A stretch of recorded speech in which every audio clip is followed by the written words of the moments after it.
following is a production of DallasCowboys.com and the Dallas Cowboys Football Club. How about them Cowboys? Yeah, go Cowboys! This is Mick Shots. Streaming live on DallasCowboys.com and the official Dallas Cowboys app. Now, here are Bill Jones, Everson Walls, and Mickey Spagnola.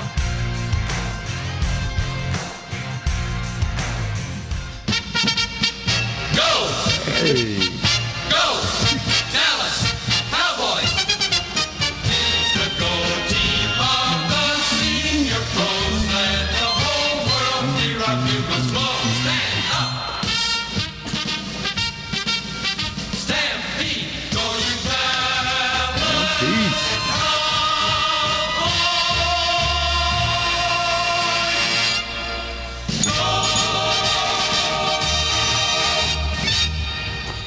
Ah, yes. It's a victory Monday once again for your Dallas Cowboys after a fourth straight win, this time over the New York Football Giants. This is Mick Shots. We are inside the SWBC podcast studio here at Ford Center at the Star in Frisco. And you were sounding like Lou Gehrig giving his final speech at Yankee Stadium. There we go.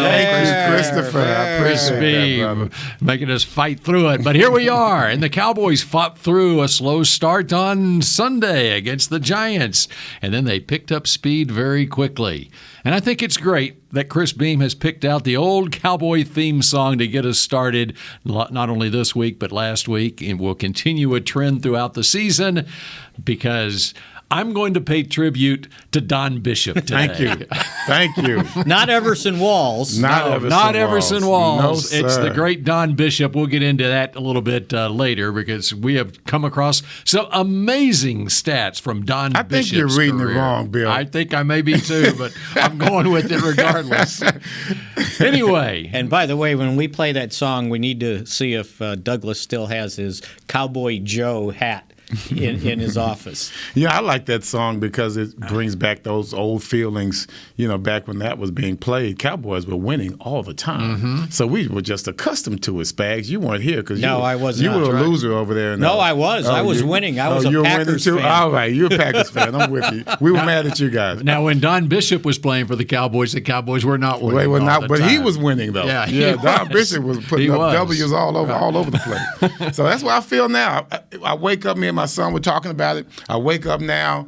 It's a good feeling to watch a game, and it's not stress free, but you just have the confidence when it's all said and done. We can complain and complain and complain, knowing that we're still gonna win. I thought the key thing yesterday was obviously they got off to a slow start, right? They turned the ball over, and they were good enough to overcome their shortcomings. Yes. They outscored themselves. And you know what? I said at the time, even though they were struggling in the first quarter, I just had a feel. I said to a friend, I said, they're going to hang half 100 on these guys. Yeah. I mean, you just had that feeling, even with the turnovers, and it was 3-0 after one quarter. Because they were moving the football. They were right? fine. They were just fine. It was only a matter of time. They were in. What they score? 44. You said moving. They were moving the football. We still were frustrated with the mistakes, but we still had the poise to overcome them. Yeah. Usually that's 3 steps right there. Usually we stopped at 2 last year and years before. We stopped at 2. Now we're able to, because of our poise, and let's face it, because of our defense, we're able to hold them off, the opposition off until our offense gets on track. And because of the balance on offense, because of the ability to run the football and throw the football. But it's like 2016 all over again. That offensive line, man, that's the comfort zone that we have. When you have an offensive line like that, it's like being around a big brother. You got these big old dudes hanging around, and they're always going to have your back. They're always going to pave the way for you. That's the way we're doing this every week, even though we start off slowly. And it's better than 2016 because you got a double punch at running back now. I mean, Wow. Zeke is playing at the same level, I think, that he was his rookie year in 2016. Yes. But now you've got he hasn't broke a home run yet, but you feel like he's going to Pollard's going to get do it. He's close. It's easy as that, 15 or 20 yards. For that matter, Zeke is getting real close to breaking a long That's one as what well. I meant. Yeah. But Pollard just hadn't done his little lightning thing as much as we'd like for him to, but still, he's representing extremely well. See, I think the evidence of what we're talking about after it was 10-10, that they take the possession 2-minute drill at the end of the first half and drove right down the field and scored. That's right. And went up 17-10. You know what I call that? That was that mojo moment. Yeah. That was that mojo. I wrote it down before they even started. It's like, if let's you go, can right? score here, Right. let's put this thing back into our control. This is getting a little bit, it's not funny anymore that these guys are hanging around like some cute little bugs and some pests. That's what they were. They were just some pests until we decided to just put the hammer down. 8 plays. And it started with that 2-minute drill. 8 plays, 75 yards, 215 it took. And the touchdown pass was rather incredible on 2 points. One, the route that Amari Cooper ran on that guy, spun him around. Crazy. I mean, he's just unbelievable. He is. And then Dak threads a needle because there's 2 guys there, right? There. And when I saw it, I go, oh, that's going to get picked. Dak's only looking at the safety. He's not even looking at the cornerback because he knows corner Cooper's was gonna already beat him. beaten, He knew he was right? going to beat him. Yeah. So he's only concentrating Make on sure the the safety Make didn't sure I come can over. get that in there. Yeah. Now, that's just confidence, man. Just on all levels. And command of the offense. Yes. He knows. Yeah. Well, yeah, they talked about that because, they 48 tried to sneak up and get the blitz. Of course, Dak saw it based on the alignment. He and Biadasz working well together, pointing out the alignment and how, when before he changed it, then Biadasz had it all counted out. Then 48 came around. Dak's like, hold up. He's coming. Now we have to change everything. And they slid it over here. Zeke picked up the inside guy here. And he was beat. And it speaks perfect pass, guys. It speaks also, to the preparation that Dak has on a daily basis, weekly basis, year-round basis. It's on an elite level right now. And the aptitude not only of him but everybody in that room. Where think of the minds, the quarterback minds they have in that room. Not just Dak, but Kellen Moore and Doug Nussmeier and Mike McCarthy and it simplifies the whole thing for them as they prepare each week. And let's face it, the wide receivers and running backs are all on the same page. Yeah. It's effortless for them mentally. If you look at the touchdown pass to Zeke, the play design was perfect for what the Giants were doing. 23, it was Logan Ryan. He came up in the slot. He was going to blitz, right? And he thought he had the perfect run blitz because Dak faked the pitch out to Zeke, and he came firing up, and then Zeke just goes around him, and all Dak had to do was throw a lollipop over his head for the kind of high step touchdown, right? But it was a perfect call, and I don't know if they adjusted, if there was a read there. He saw the safety coming up, and it's like, okay, I'm not giving you the ball. You just go run a wheel route. And that's the thing. And when you talk about the receivers, it's those side adjustments that they've got to make on the fly that you have to have smart receivers, whether they're wide receivers, tight ends, running backs, or whatever, who are on the same page that you are. And that's where experience in an offense and having worked together. They're just ready. Right. And Wilson's coming in, just seamless, including him and everything. Just think about the experience that the Cowboys receiving corps has across the board, multiple years in this same offense. It's amazing. And it's one of the reasons, give Mike McCarthy credit for that. He didn't want to disrupt whatever continuity the team had going between Kellen Moore calling plays and Dak Prescott running the same offense instead of coming in and going, okay, I'm sorry, this is my offense. We're going to do it this way. And he didn't do that. And he should be applauded for that. I'm telling you, freaking Kellen Moore, man. He is in his bag, as my son says. Matter of fact, he and Quinn, they both seem to be working so well off of each other. We made the mistakes early on, as I said earlier. Defensively, we were able to hold them off. Last couple of years, if we make those mistakes, man, we're down 14-0. And it snowballs. Yeah, we're down 14-0. We're not. We're going to be totally clueless defensively. They're going to just probably some big play within 3 downs. They're going to score. We go do it again. They'll probably do the same thing, and we'll be over there not knowing what the hell's going on. Then offense has to come back with just blind fury trying to catch up, and while the defense continues to give it up. That is totally different this year. I was just sitting here thinking about the skill position players on this team, and there's only one that's playing who has less than 3 years experience in this offense, and that's CeeDee Lamb, right? Yeah. I mean, you think Zeke and Pollard, the 2 tight ends, and the receivers, when Gallup's healthy as well, it's only CD is the only one who has less than 3 years experience in this offense. So we're talking about juniors, and if you put it in college terms, these are all juniors and seniors. In many cases, they're going up against freshmen and sophomores, and it's graduate students, guys with master's degrees. And CD's he's a breakout run waiting to happen. Which brings us to this week's opponent and the 20 years of dominance that the New England Patriots had with Tom Brady. I mean, how much did they benefit just from the experience factor of all of not only Brady but all of his receivers and everything through the years? It gives you such a huge advantage, as much turnover as there is in this league. And it'd be interesting to know how many offensive coordinators they had during that time. But the stabilizing influence was Belichick, right? So if he brought in a different coordinator or he elevated one, it's like, no, you're not coming in with your offense. No. This is our offense. You learn it. Here's the book. Here's the book. You just read study. that. Read that. Yeah. And what's so crazy about the anniversary or whatever, 364 days, or was it 65? 65. 64, okay. 365 or 4? Which was it? I thought we finished that. Yes, we last did. week. I can't remember what the answer was, though. 65. Right? Okay, it's 65. Because there's 365 days in a There year. you go, Spag. You So tell this them is again. it's 366 today, right? Yes, Okay, that's right. All right.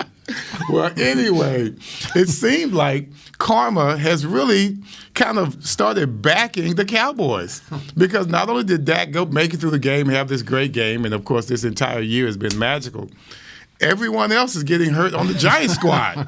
I mean, that's ridiculous, man. They had six guys go down? Well, count them. Saquon was first, right? And that was after the play. Crazy, he man. stepped on Jordan Lewis's foot, right? Mm-hmm. And they showed the picture of I saw it. That didn't look ballooned up swollen. quick. That was a big old grapefruit. Yeah, if that was swollen, I don't know. That was way too big for They that said he ankle might play bone. next week. Really? Yeah. Okay, and then they lost. Galladay on the interception. That was late. No, I was on the near interception. Yeah. When Diggs broke across, and when Diggs when he fell on Diggs' ankle, Right. he also messed up his knee because he grabbed it as he rolled over. That's just how that was the force that Diggs came to intercept that ball. He didn't come underneath. He went over the top. He passed him over the top and still almost stole it, which allowed Galladay to have a misstep. Right. And that's how we ended up hurting. So then they lose Daniel Jones. Yeah. Then they lose Galladay eventually. So that's 3.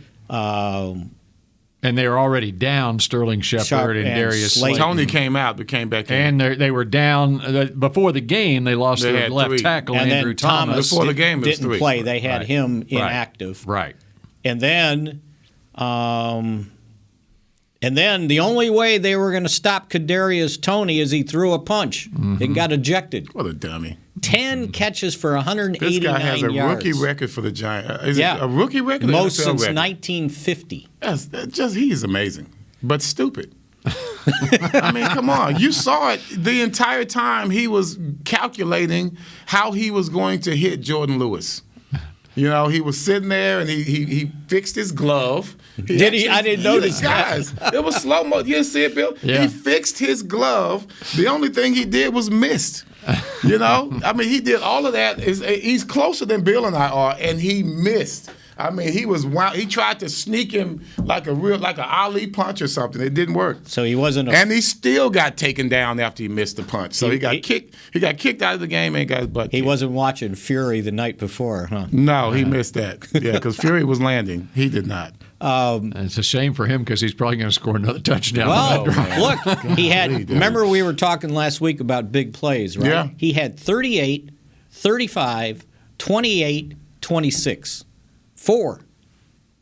They couldn't stop him. Mm-hmm. No, they just and that was the only way that stopped him.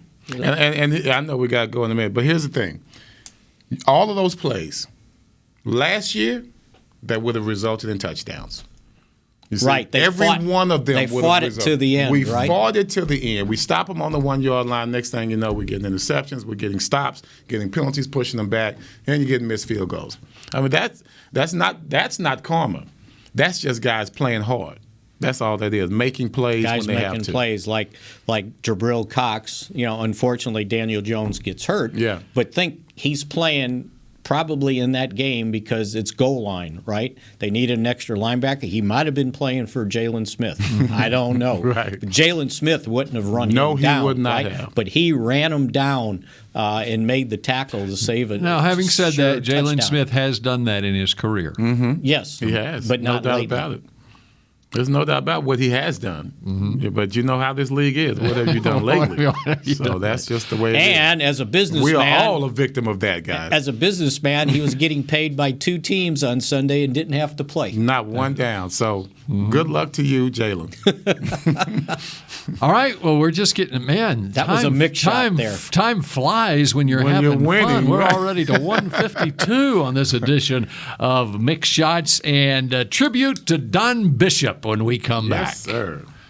Honey, big news. Gary, are you okay? Oh, I'm not Gary anymore. I'm Jackie Flash. What? See, I want the latest smartphone, but the best deals are only for new customers. So, to get a new customer deal, I changed my name to Jackie Flash. Okay, but the best smartphone deals at AT&T are for everyone, new and existing customers. That's huge. Then guess who's getting a deal? Is it Jackie Flash? Jackie Flash. It's not complicated. At AT&T, our best smartphone deals are for everyone. Restrictions apply. Visit att.com for details. The Cowboys way, where 16 Hall of Famers and 5 championships shows us what success looks like. Where turkey is always the second best part of Thanksgiving Day. Where we are all defined by one single thing, the star. Where we as fans know it's our job to keep the tradition going. Bank of America is proud to be the official bank of the Dallas Cowboys and to support the quest of living life the Cowboys way. Copyright 2020, Bank of America Corporation. Hey, Cowboys fans, ready to spice up your next watch party? Bring Yo Quiero guacamole and be the game day hero. Yo Quiero means I want, and we know you want great, fresh-tasting, ready-to-serve guacamole for your home gating and tailgating events. Made with real avocados and the perfect blend of spices, it will be the star of any party. You can find us at your local Albertsons or Tom Thumb in the deli section. If you can't find it, talk to your store manager and tell them, Yo Quiero guacamole. It's game day. You know what that means. First, kebab prep. Steak, pepper, onion, steak, pepper, onion. Next, a counterclockwise lap around the room. Now the lucky grease-stained jersey goes on. And lastly, the dance. You know the one. This is a game day ritual no matter where you are. Whether you're traveling to the game or watching from your favorite vacation spot, book a place to stay on Hotels.com and keep the tradition alive and well. Hotels.com, proud partner of the Dallas Cowboys. Back to Mick Shots. Check out the new Miller Lighthouse located outside AT&T Stadium where Dallas Cowboys game day tradition are born. Enjoy yard games, Dallas Cowboy cheerleaders performances, beer gardens, and more. Game ticket required. For more information, visit attstadium.com/Miller Lighthouse. Okay, do you want me to do Don Bishop now, or we want to wait on Don Bishop? No, let's do Don Bishop, and then we'll do Everson Walls, okay? Okay. Leave me alone. And Trevon Diggs, Bring it because that's first, yeah, why you're the looking reason- at Don Bishop. Okay, bring us up to speed now where Trevon is all-time in the record-setting season that he's having. And by the way, Richard Sherman tweeting out that he's right now he's the defensive player of the year in this league. Already. Yes, and which I would agree with. So he has at least one interception in each of the first 5 games, totaling 6. And by the way, he had an interception last year in game 15.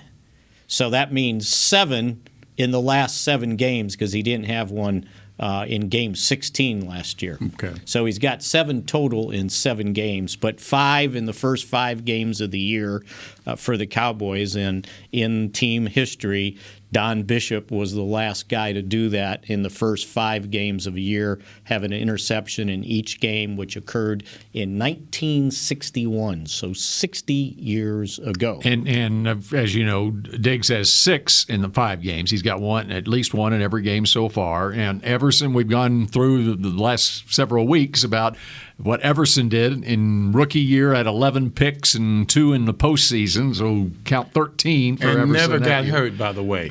Yeah. See, all these guys are going down.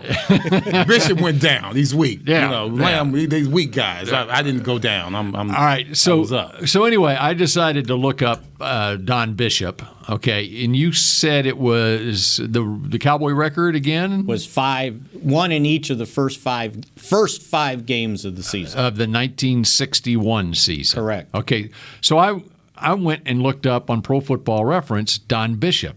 And so I'm looking at the 1961 season, and yeah, sure enough, he's got picks in the first 5 games of the year. Well, then he missed the next 3 weeks, and in weeks 9 and 10 in 1961, he also had interceptions. So the only games he played in 1961, there were 7 games, and he had picks in every single game. Okay. So they're in 1961, he played in 7 games, had picks in every game. So I went back to 1960 with the Cowboys. He played in 3 games in 1960, weeks 1, 7, and 9. He had picks in every game. So now we're up to how many? 10 straight 10. for him. For him. In games he's played. In games he's played. Yes. That's 10 straight games in 1960 and 1961. Okay, let's fast forward to 1962. This is where it gets weird. You keep on going, Bill. 1962. He had a first game he played in, which was week 3. He had a pick against the Rams. Week 4, he had a pick against Cleveland. Week 6, he missed another week. Then week 6, he had 2 picks. Week 7, a pick. And week 14, he had another pick. So every game he played in 1962, he had an interception. So now we're up to 15. We're not sure about this, Bill. It's just too good to be true. Keep it going. I wonder, am I misreading this or what? And so there's 15 straight games that he played in from 60 to 62. Well, what about 1963? Okay, he played in week 1. There's an interception against St. Louis. Week 4, he had an interception at Philadelphia. Next week he played week 8 against Washington. Wait, he missed. So you're saying he missed the games in between week 4 and missed week 8? That's what you're telling me. He played in week 1, got a pick. He missed weeks 2 and 3. You're sure about that? Well, missed 2 it's and not 3. listed on his game log. And then week 4, he had an interception. And then missed weeks 5, 6, and 7. You're sure? In week 8, he had an interception. And then also in weeks 11 and 13. And so 5 games in 1963, which brings us to a total of 20 straight games in which he played in that he interception. And this isn't just his interception log, because you go back to 1958 when he was with Pittsburgh. AFL. He has 2 games. No, it was NFL. Pittsburgh was NFL then. And he had 2 games in 1958 where he did not have an interception on this same game log. Okay. So in his career, Pittsburgh and then Dallas, he played in 22 games and had interceptions in 20 of those games. All 20 of the games he played with the Cowboys, he had picks. That's difficult, Bill. That's hard. It's not difficult that he did it. It's difficult to believe. That we don't know about it. That's true. That we haven't been made aware of this. That makes sense. If anyone out there in the Bishop family, first of all, no one listens to this show, so I don't know who I'm talking to. But if anyone in Mickey's family knows anyone outside the circle of the Bishop family, please call us. We have got to find out more about this amazing young man. So when you had 11 in 81, did you have any consecutive streaks going that you remember? I can't remember. I just felt like they all bunched together. We can call that up. The only thing I brag about is they were always on prime time. I had only prime time. He was the original prime time player. Most of my interceptions, my 2 interception games, came on Monday Night Football in 81. In 81, you had the Rams, Bills. At New England. And New England. That was the first At New England, you had 2 picks. Which was one of the last times, the second to last time the Cowboys beat New England in New England. 86 was the other. 87. Herschel? Yes. Thornton Chandler always reminds me that he threw the block. He threw the block? That's right. For Herschel to go 60 yards in overtime. It was like the second play in overtime. Yes, it was. I was there. That was an amazing game. And it was freezing. That was an amazing game. I remember walking out of the press box after that game, after we finished work, and I swear it was like 20 degrees and the wind was blowing. Danny White threw the best pass I've ever seen to Mike Renfro. For some reason, the cornerback Lepet bites on a out and up when it's 3rd and 20. He bites on an out and up. And Mike Renfro just, oh, my God, the best overachieving teammate I've ever had in my life. So when we look at the records, we talk about Everson's 11 in 81, which is still a Cowboys record and most in the NFL the last 40 years. Before he got here, Mel Renfro set the single-season record of interceptions with 10 in 1969.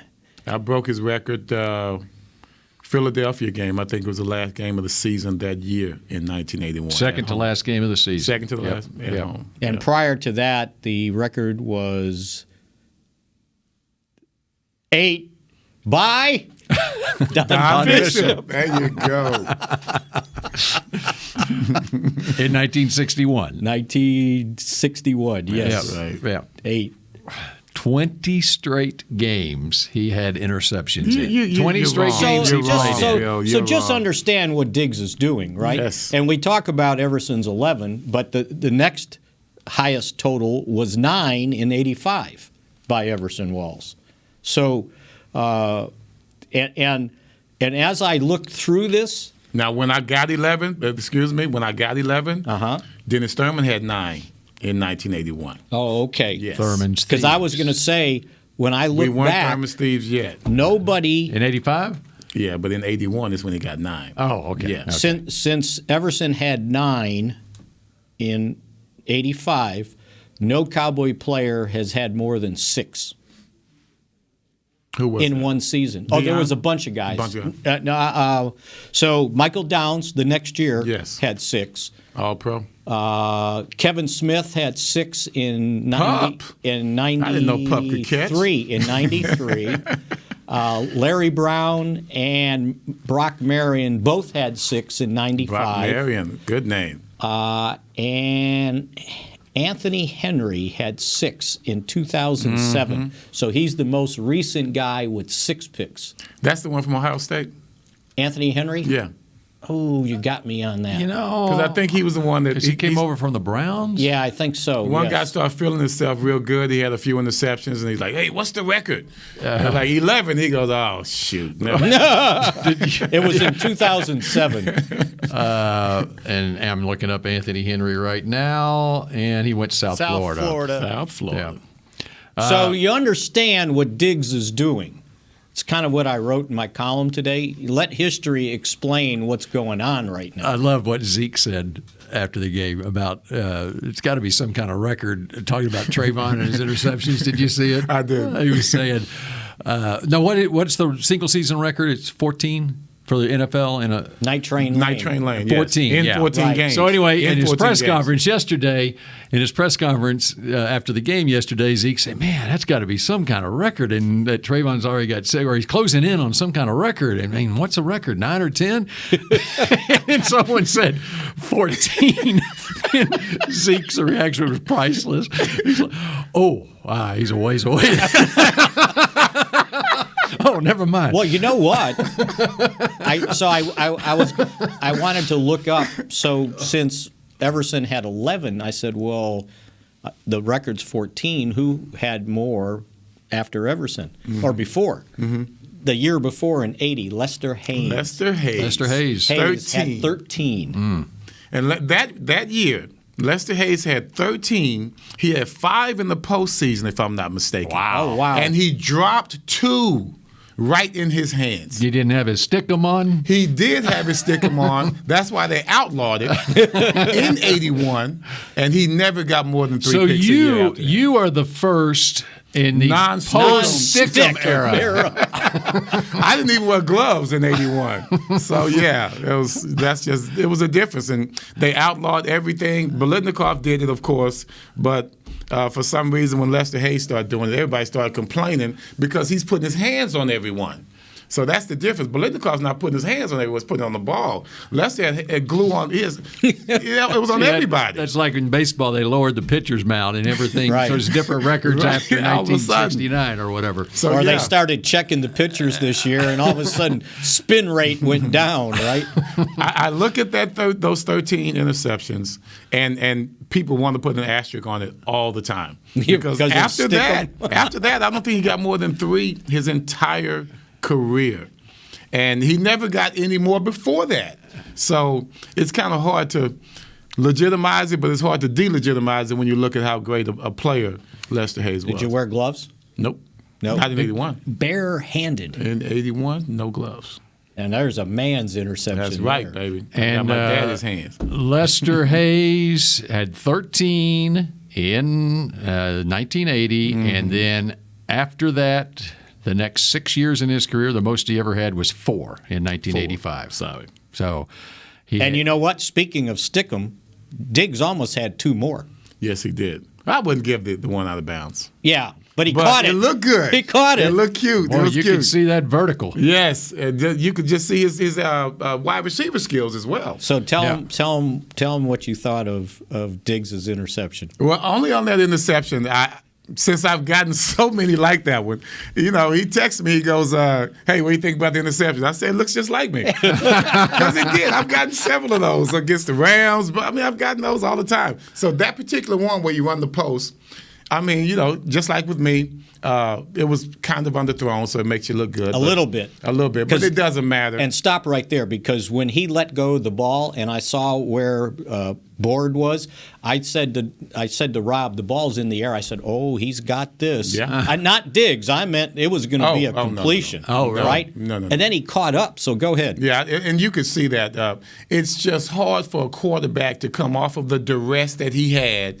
to plant and throw a great pass. It was good enough to be completed, but when you're a defensive back like Diggs, he's hawking the ball as well. He's not even looking at the wide receiver.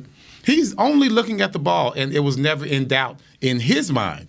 Only in yours, obviously. Yeah, right. I thought it was. I mean, and here's the other thing that's amazing to me, and maybe you can explain it to us. It's hard to run as fast as you can with the ball traveling 52 yards in the air and still track it and go up and catch it. I missed it against the Rams, 81. I got an interception just like that one. I also missed 2 just like that one because of the difficulty. I mean, you're running as fast as you can, trying to judge the ball, and as you got the force you got to work with. The ball going this way, you're trying to go this way, and man, a couple of them I could have 4 that night, and like he knows the same thing. It's the ones that you miss that you always remember. And it's hard to run without jostling your eyes, right? Your head's bobbing or whatever. Well, that's how my dad taught me how to catch. That's how I ended up being an interceptor. Which is an interesting story. Go ahead. Yeah, I was in football. In baseball. I was about to ask you, did you play center field in baseball? Where do they put black kids on the all-white baseball team? They don't put them at pitcher. They don't put them at first base. Mays. That's where we put our one. That's right. You want to see? put him where Willie you Mays look like played. Willie Mays, man. Hey, get out there and show me what you do, kid. Eddie took my leadoff spot away from me.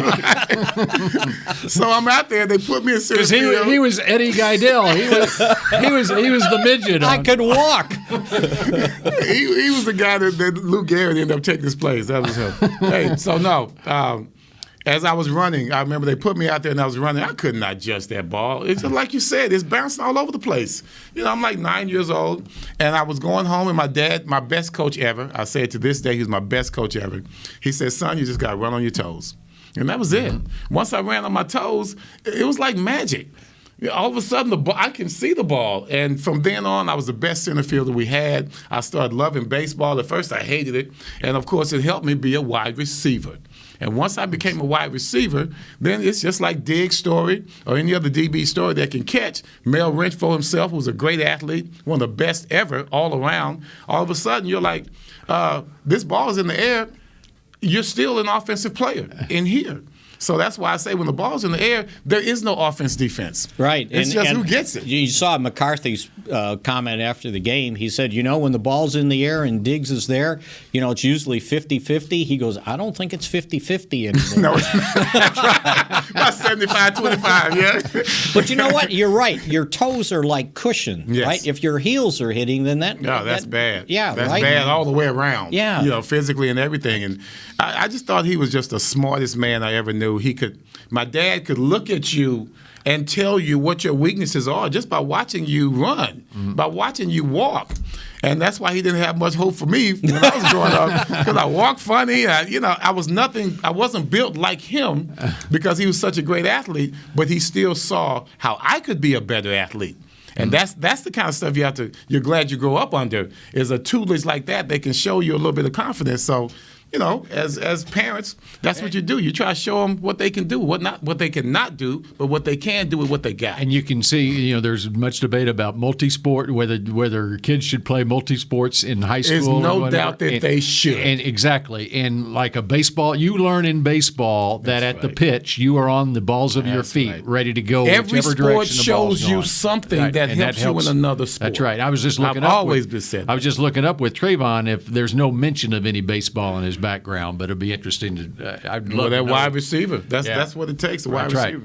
Right. And to close out this segment on Trevon, you know what? I just can't wait for. What's that, Bill? The next game. About 4 months from now. Well, I guess maybe less than 4. When's the Super Bowl? February. I just can't wait for Diggs versus Diggs, the Cowboys and the Bills at SoFi Stadium. That's pretty good. Yeah, there, Bill. that's right. All right, That's we're back with pretty more good. mix shots in a moment. I like that. At Smoothie King, we are blending goodness to fuel your greatness. Every blend is crafted to help you achieve your health and fitness goals. Smoothie King uses only whole fruits and organic veggies. You'll never find sugary syrups or artificial flavors, colors, or preservatives. And unlike some other smoothie places, there are 0 grams of added sugar in many of our blends. Smoothie King is proud to be the official smoothie of the Dallas Cowboys. Place your order in the app or online for pickup or delivery. Smoothie King, rule the day. Hey, Cowboys fans, ready to spice up your next watch party? Bring Yo Quiero guacamole and be the game day hero. Yo Quiero means I want, and we know you want great, fresh-tasting, ready-to-serve guacamole for your home gating and tailgating events. Made with real avocados and the perfect blend of spices, it will be the star of any party. You can find us at your local Albertsons or Tom Thumb in the deli section. If you can't find it, talk to your store manager and tell them, Yo Quiero guacamole. The Cowboys way, where 16 Hall of Famers and 5 championships shows us what success looks like. Where turkey is always the second best part of Thanksgiving Day. Where we are all defined by one single thing, the star. Where we as fans know it's our job to keep the tradition going. Bank of America is proud to be the official bank of the Dallas Cowboys and to support the quest of living life the Cowboys way. Copyright 2020, Bank of America Corporation. Hi, I'm Clint Tillison with United Ag and Turf. Before you can park yourself in front of the game, park yourself in a John Deere and power through your chores. Our Land Run package is a 1025R, 25 horsepower tractor with a loader, rotary cutter, and a box blade for $229 a month. And the price you see is the price you'll pay, no surprises. So don't miss another kickoff. Visit UnitedAgAndTurf.com. Offer ends February 1st, 2021. Restrictions apply. See dealer for details. Now let's get to work. Back to Mick Shots. Be the first to receive new offers, event info, and more when you sign up to receive text messages from the team. Text Cowboys to NFLDAL. That's 635-325 to receive 10% off your next Pro Shop order. Messages frequency may vary. Message and data rates apply. Righty. We're going to ignore that because we're having such a good Data time plates today. may arrive. Okay, all right. I'm having to come back off my Don Bishop story from earlier. I think I'm just... You're finally realizing what you The game logs aren't complete. I was going to say, man, this guy, I mean... Pro Football Reference, the game logs. amazing. They got an asterisk by it. That's crazy because he's got... On their game logs. Okay, so stop right there and just go up to PR, and they've got it. Stop right there. They've got it listed. Yes, thank you, Spags. Let's just be done with the this. interceptions. All right, just know this: you can't trust the Pro Football Reference game logs. So those games that were missing might be there. You're saying that was just you missing something. No, it's they're missing You it. missed No. it. I knew there's no way. misleading us like is, that. Yeah, This game log is not based on You were interception misled. games. That's right. You didn't miss it. That's You right. were misled. That's right. I'm sorry. Way to go, Spags. That disappoints me. And Thought he should- had something. Well, and it should disappoint all of you that we spent a whole segment on his incredible streak. So what made you? No, you spent the whole segment. What made we you? did not agree. What made you find the ways of your error? Your error of Because your ways. I looked up then on NFL.com and it said he played or started 60 games in his career. Well, the game log only shows 22 games. But no. Here's what happened. Back then they didn't have track tackles, so they just tracked games he had interceptions. No, because and I thought that at 1st, but the games in Pittsburgh do not have interceptions. Here's what it is: the game log only chronicles games you had stats in. Got you. Right. And those Pittsburgh games, that's what threw me. He didn't have interceptions, but he had receptions in both those games. Right. And, And so they- he was and on. they did So he not- was on the stat sheet. And they did not he track also was a tackles. wide They didn't back track. then. They didn't track tackles. Didn't track. And he also sacks. was a wide receiver then. Played both Right. ways. Apparently, with Yeah. Pittsburgh, he did. Yeah. In 1958. The more you can do, right? The more you can do. Boy, you sound just like me, Spags. Right. I love that. The more you can do, the more you can do. All I right. tell Speaking kids of the that more all you the can do, time. we probably should at least give Dak his due in this game. Got off to a slow start. Can we preface that by going over our picks to click in that game? You had Yes, we CD. can. You had CD. CD. You had. I don't even remember. Doesn't matter. I had Dak. So go ahead. Yeah. Oh. That's all that matters. He had that. Well, he wouldn't have been as good if CD wasn't catching all those balls. I'm with you. I like your picks. You know, he got off to a slow start. Okay, it's weird. You're trying to throw a little dump pass to Zeke, and the guy bats it up in the air, and it comes right back down. Great plays. Right? 2 of them. Yeah. And then the other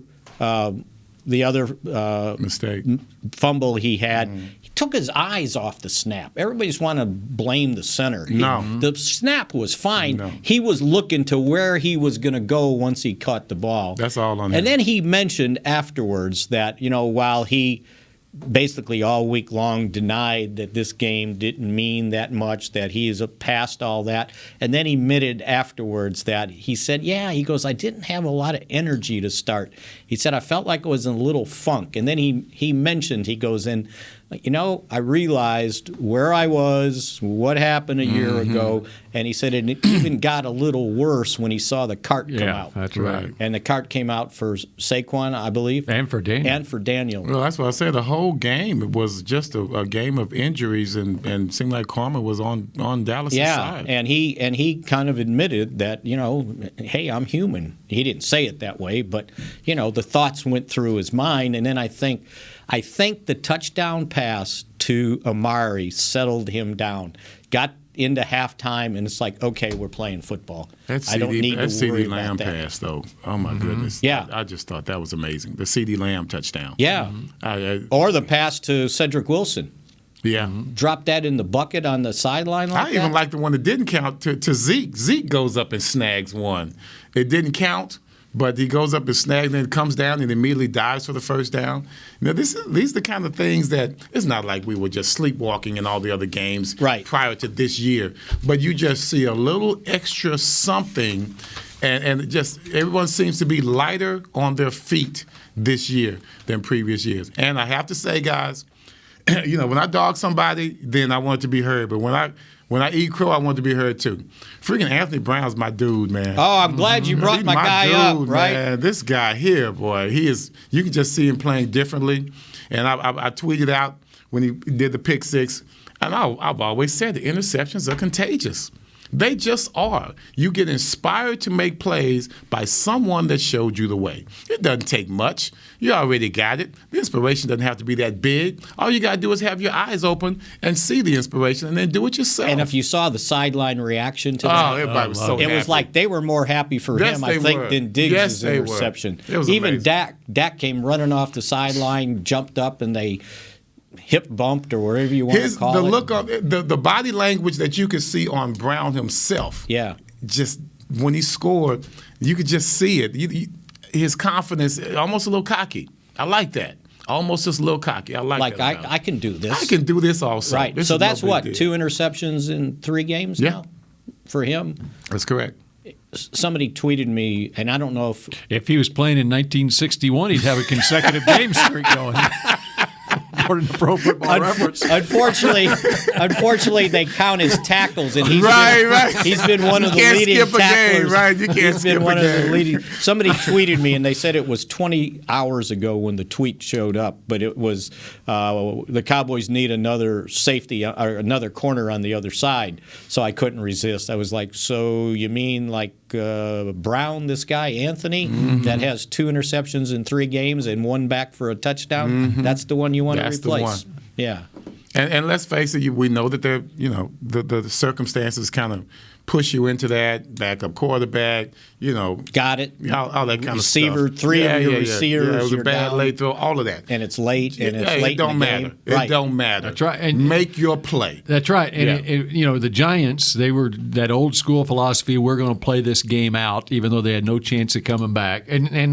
And I think, to their credit, actually, Mike Glennon needed as many snaps because he may be their starting quarterback next week. Yeah. And so, you can't sit there. But from the Cowboys' perspective, I love it the fact that the Cowboys played it all the way. They finished, all the way through. Exactly. That's right. And, and they got there's a great amount of value in Anthony Brown picking that off, running it back from his confidence standpoint, and just the whole team camaraderie and stuff. Great to see. And seeing Dak come down the field. Great to see, bro. That was great to see. It builds so much continuity. And I've seen a lot of people try to minimize the win because, the Giants had all these injuries, and I'm going, hey, no one minimized the losses last year, right? I don't want to hear none of that crap. No one minimized the losses out because of the injuries, It all right? balances out. And here's the deal. So, they had injuries. They were missing guys. So the Cowboys did what they should have done. That's right. Right? We beat them the way they should have been beaten. Right? Beat them bad. That's just why like last week. When you play a bad team, and it's like, that team's no good. Okay, well, then beat them bad. Beat them bad. Yeah. And that's what should happen.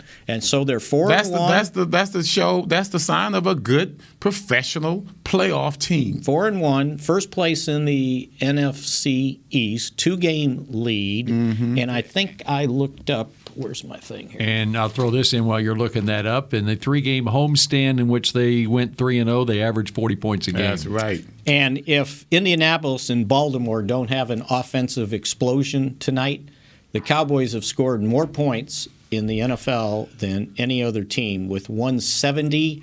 Tampa Bay's next at 167, and Arizona's next at 157. What's Buffalo at? Buffalo is at 134. Their first game missed. But they've only given up 44 points. 44 in 5 games. They haven't seen us yet. That's right. Not until February. February. Let's not get ahead. It's only 4 months away. We can get ahead. Long as they don't get ahead. We can do it all we Bill's want. got that cart way ahead of the horse. That's right. I'm in Bill's cart, too. I'm in the back seat. All right, and we continue with more Mick Shots tomorrow at 1:30. Go Cowboys. This has been a production of DallasCowboys.com and the Dallas Cowboys Football Club. How about this, Cowboys? Yeah!